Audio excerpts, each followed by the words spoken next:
Hey guys, welcome back to our channel Telugu Prabha. Right now మనతో ఒక talented actor ఉన్నారు, Shiva Karthik. Recent గానే శంబాల సినిమాతో మంచి హిట్ కొట్టి ఈ క్రిస్మస్ నుంచి న్యూ ఇయర్ కి చాలా మంచి పాజిటివ్ వైబ్ తో అడుగు పెట్టారు. So let's have a wonderful conversation with him. అంటే చాలా జర్నీ ఉంది ఆయనకి. దాదాపు ఒక 15 సంవత్సరాల నుంచి ఇండస్ట్రీలోనే ఉన్నారు.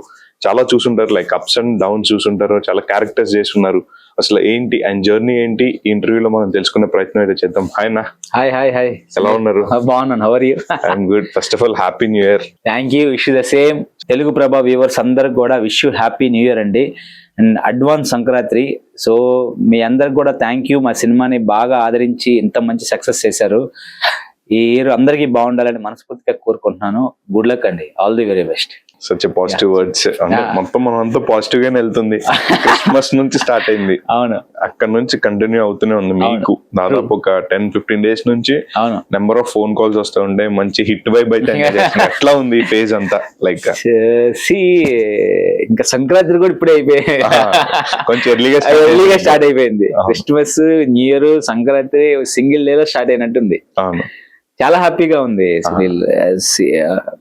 ఎందుకంటే మనకు ఫిలిం హిట్ అవటం వండర్ఫుల్ ఫస్ట్ పాయింట్, చాలా హై. దాంట్లో మన క్యారెక్టర్ వండర్ఫుల్ గా ఉంటాం ఇంకో హై. మంచి రోల్ యాజ్ అన్ యాక్టర్ గా మనం మల్టిపుల్ రోల్స్ చేసి మనం ఏదో డిఫరెంట్ రోల్ కోసం సెర్చ్ చేస్తున్నప్పుడు మనకు అలాంటి రోల్ ఒకటి ఫిలిం లో వచ్చి మనం అది మళ్ళీ ఫిలిం బ్లాక్ బస్టర్ అయితే ఆ టేస్ట్ ఎలా ఉంటది అనేది చాలా బాగుంటది అన్న. చాలా చాలా ఒక్క ఫ్రైడే చాలు ప్రతి ఒక్క యాక్టర్ కానీ లేదా ఒక ఆర్టిస్ట్ కానీ టర్న్ అవడానికి, ఓ మంచి పేరు రావడానికి.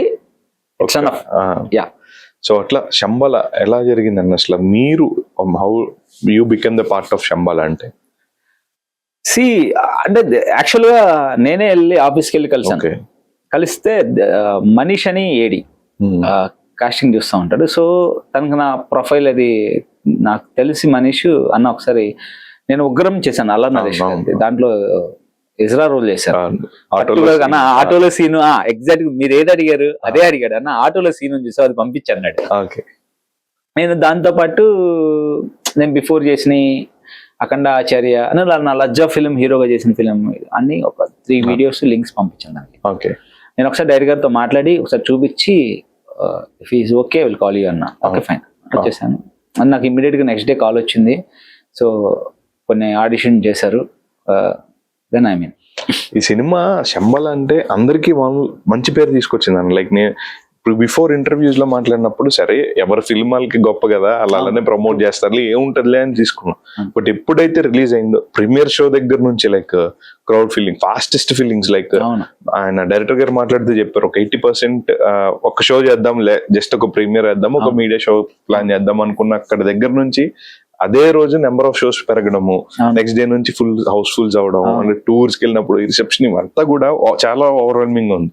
అండ్ ఆది గారికి ఒక మంచి కంబ్యాక్ వచ్చింది. ఇంద్రనీల్ గారు చాలా సంవత్సరాల తర్వాత వచ్చారు. మీరు రవివర్మ గారు డిఫరెంట్, మధునందన్ గారు సూపర్, లక్ష్మణ్ అయితే చించేశాడు. అవునవును, అంటే లైక్ ప్రియా గారు మా మదర్ రోల్ చేసిన. అవునవును, సిజ్జు సార్ తక్కువ డ్యూరేషన్ ఉన్నా కూడా చాలా ఇంపాక్ట్ క్రియేట్. అంటే ఇంకొకటి ఉంది సునీల్, దీంట్లో బేసిక్ గా నేను ఏం బిలీవ్ చేస్తానంటే మన ఫిలిం సక్సెస్ అయినప్పుడు ఎవ్రీ క్యారెక్టర్ అలా బ్లాస్ట్ అవుతాం. ఫస్ట్ ఫిలిం సక్సెస్ అవ్వాలి. ఫిలిం సక్సెస్ అయితే మనం ఎవ్రీ క్యారెక్టర్ గుర్తుపెట్టుకుంటాం. Main important thing is film work అవ్వాలి. సో అది వర్క్ అయింది ఫిలిం. యాక్షన్ సీరియస్ గా మేము హీరో అది భయ్య వచ్చిన మొన్న హైటెక్స్ కి విమ్మలకి అన్న త్రిబుల్కి వెళ్ళాం. హౌస్ఫుల్ నడుస్తుంది still. 8th day before 7 days కన్నా హైయెస్ట్ కలెక్షన్ అంట, హైయెస్ట్ బుకింగ్ 8th డే. అంటే ఫిలిం ఎంత టేక్ ఆఫ్ అయిందో జస్ట్ ఇమాజిన్.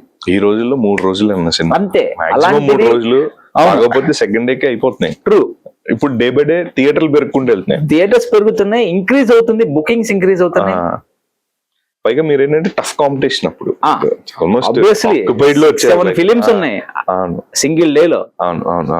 అలాంటిది గుడ్. సో అంటే శంబాల గుండా శివ కార్తిక్ అంటే ఒక యాక్టర్ గా 1% తెలుసు, లైక్ ఈయన ఒక యాక్టర్ చాలా సినిమాలు చేశారు నాకు. అంటే అంతవరకు నాకు తెలుసు. అండ్ మీరుతో ఇంటరాక్ట్ అయిన తర్వాత తెలిసిన 15 సంవత్సరాల జర్నీ. 15 సంవత్సరాలు ఏంటన్న అసలు ఒక మనిషిలో ఒక ప్రైమ్ టైం అనేది ఒక 15 సంవత్సరాలు. 20 సంవత్సరాలు అప్పుడు వచ్చింటే ఇప్పుడు 30 సంవత్సరాలు అయితే ఒక 15 సంవత్సరాలు బాగా కష్టపడిన ఇయర్. అసలు ఏంటి అసలు 15 years లో ఏం నేర్చుకున్నారన్న? లైక్ ఏం చూసారు, ఏం నేర్చుకున్నారు? అంటే ఇండస్ట్రీ అంటే ఏంటని అర్థమైపోయి ఉంటుంది బట్ అంటే 15 years జర్నీ అనేది, అంటే ఇండస్ట్రీ అనేది మొత్తం అర్థం కాలేదు బేసిక్గా, ఎవరికి అది అర్థం కాదు, అది ఎవరికి అర్థం కాదు. కాకపోతే ఫస్ట్ మనలో మనం అర్థం చేసుకుంటే you can understand everything. First మనకు అర్థం కావడానికి మనకు ఒక సక్సెస్ పీరియడ్, ఒక struggle period, deep struggle period మనం ఫేస్ చేస్తే first we can understand our self deeply అనేది నేను స్ట్రాంగ్ గా బిలీవ్ చేస్తాను. నేను కెరీర్ స్టార్టింగ్ లోనే నాకు భీమిలి, పిల్ల జమీందారు, వెంకటాద్రి ఎక్స్ప్రెస్ లాంటి మంచి ఫిలిమ్స్ బండి నా ఫ్లో అంతా టేక్ ఆఫ్ అయింది. నేను ఇమ్మీడియట్ గా నెక్స్ట్ లజ్జా అనే సినిమా హీరోగా కమిట్ అయ్యాను. బట్ ఆ ఫిలిం వర్క్ అవ్వలేదు. ఆ ఫిలిం కోసం ఒక 2.5-3 years స్పెండ్ చేశాను. తర్వాత ఆ ఫిలిం వర్క్ అవ్వక నాకు ఎలాంటి పాత్ సెట్ అవ్వక, అంటే ఇప్పుడు నువ్వు హీరోగా చేసావు కానీ చిన్న క్యారెక్టర్లు ఇవ్వలేదు. సో చిన్న క్యారెక్టర్ మళ్ళీ హీరోగా అంటే అంత క్వాలిఫైడ్ ఫిలిమ్స్ రావట్లేదు. ఒక 1 year, ఒక 1.5 year జర్నీ ఉంటుంది చూసా, struggle period.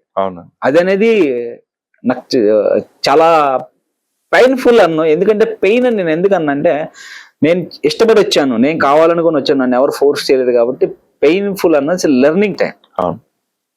The period overall 1.5 year period అనేది నాకు మంచి నేర్చుకోవడానికి ఆపర్చునిటీ టైం. అంటే ఇప్పుడు ఒక క్యారెక్టర్ ఆర్టిస్ట్ గా స్టార్ట్ చేశారన్న, ఎవరు క్యారెక్టర్ యాక్టర్ అవుదాం అని రారు. సంథింగ్ డెఫినెట్ గా వాళ్ళు ఏంటంటే యాక్టర్ అవుదాము లేదా హీరో, మెయిన్ స్ట్రీమ్ హీరోగానే జర్నీ స్టార్ట్ చేద్దాం అని వస్తారు. బట్ వాళ్ళ పరిస్థితుల ప్రభావం, వాళ్ళకి ఉన్న సిచ్యువేషన్స్, సమ్వేర్ క్యారెక్టర్ రావడం, దాంతో బ్యాక్ టు బ్యాక్ క్యారెక్టర్ చేయడం, మళ్ళీ హీరోగా స్టార్ట్ చేస్తారు. హీరోగా చేసిన తర్వాత ఏదైతే ఉందో ఆ పీరియడ్ నుంచి మళ్ళీ అటు క్యారెక్టర్ యాక్టర్ వెళ్ళలేరు, and at the same time మళ్ళీ హీరోగా కంటిన్యూ చేయలేరు.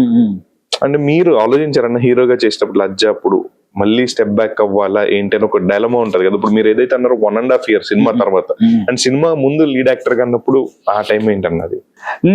యాక్చువల్ గా నేను అంత డీప్ గా ఆలోచించలేదు సునీల్. నేనేమనుకున్నానంటే, నేను భీమిలి, పిల్ల జమీందారు ఒక ఫిలిం లో క్యారెక్టర్ వరకు ప్రాపర్ గా చేస్తున్నాను. ఒక ఫుల్ లెంత్ రోల్ వస్తే ఆ రోల్ ని నేను ఎంత వరకు జస్టిఫై చేయగలను అన్నది నాకు తెలియాలి. So it's wonderful opportunity. The first point ఏంటంటే, నరసింహానంది గారు నేషనల్ అవార్డు విన్నర్. 1940లో గ్రామం కానీ, కమలతో నా ప్రయాణం కానీ, ఈజ్ వండర్ఫుల్ డైరెక్టర్. అలాంటి డైరెక్టర్ నాకు ఒక ఆపర్చునిటీ వచ్చినప్పుడు okay, I'm ready to do it. ఇంకొకటి నేను at that point of time నేను ఏం ఆలోచించానంటే, ఫ్రాంక్ గా ఫిలిం లో లీడ్ క్యారెక్టర్ చేస్తే నెక్స్ట్ సినిమాలో హీరోగానే రావాల్సిన అవసరం లేదు. ఒక మెయిన్ స్ట్రీమ్ రోల్స్ లోకి వెళ్తాం. ఒక పెద్ద ఫిలిమ్స్ కావచ్చు, ఒక బిగ్గర్ ఫిలిం. ఇప్పుడు పిల్ల జమీందారు, భీమిలి, లైలా కోసం ఇవన్నీ ఒక ఫ్రెండ్ క్యారెక్టర్లు, ఒక స్మాల్ నోటెడ్ క్యారెక్టర్. కానీ ఒక మెయిన్ స్ట్రీమ్ లోకి వెళ్ళే ఛాన్స్ దొరుకుతుంది. ఒక ఫిలిం లీడ్ క్యారెక్టర్ చేసే వర్క్ అయితే మనం లీడ్ గానే చేయాల్సిన అవసరం లేదు. ఒక మెయిన్ స్ట్రీమ్ రోల్స్ లోకి వెళ్తే కెరీర్ ఇంకా బాగుంటది కదా అన్న పాయింట్ ఆఫ్ వ్యూలో ఆలోచించా. అంతే తప్ప ఎక్కువ ఏం ఆలోచించలేదు. నెక్స్ట్ హీరోకి వెళ్ళిపోతానేమో, రాదేమో, అంత దూరం ఆలోచించలేదు ఫ్రాంక్ గా.